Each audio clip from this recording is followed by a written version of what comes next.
Rušný deň majú za sebou bratislavskí PMIčkari. Spolu s kukláčmi riešili na Záhorí hneď 2 prípady, no a my sme boli exkluzívne pri tom. Záhorská vec, malá ulica číslo 1, rodinný dom. Bude tam čakať nejaký maláš. Je tam aj RZPčka, aj obvod. Spravíte im asistenciu nejaký podnutý nožom do vzducha.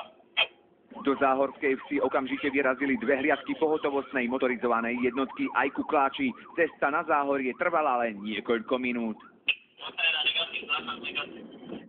Do domu, kde už v tej chvíli boli záchranári a ošetrovali zakrvaveného muža, sme dorazili spolu s PMIčkarmi. Tí nenechali nič na náhodu.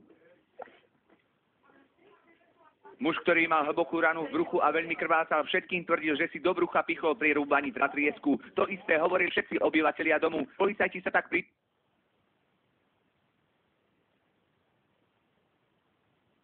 prípadom začnú zaoberať po oficiálnej lekárskej správe, ktorá potvrdí alebo vyhodí informáciu o pichnutí nožom.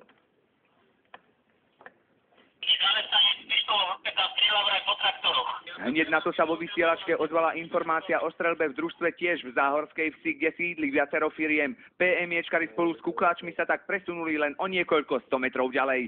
40-ročný zamestnanec jednej z firiem tam údajne po konflikte s jej majiteľom strieľal do skriniek, v šatni aj do traktora.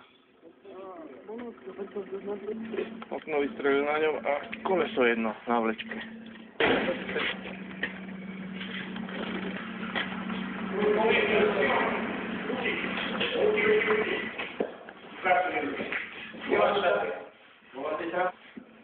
No tak to nebola ona, vzduchovka, to je normálne, to je prerobené na malorážku. To je prevrtané asi nevyšiel.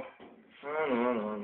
To je nádejnica, takže to nebola vzduchovka. Muž, ktorý vypálil niekoľko výstrelov, sa dal pred policajtmi na útek, no zbraň ešte predtým ukryl v tejto dielni. Skrinka, nevidíš hore? Aha. No, tam je. Tu je schoval. No. Je to prevrtané, urobené na malorážku. Zhrubnutá je, ale vidíš, že ju nemáme.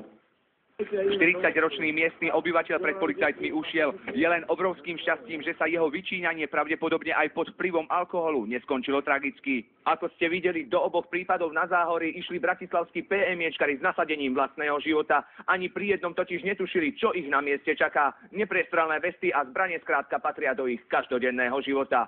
Ivan Mego, televízia Joj.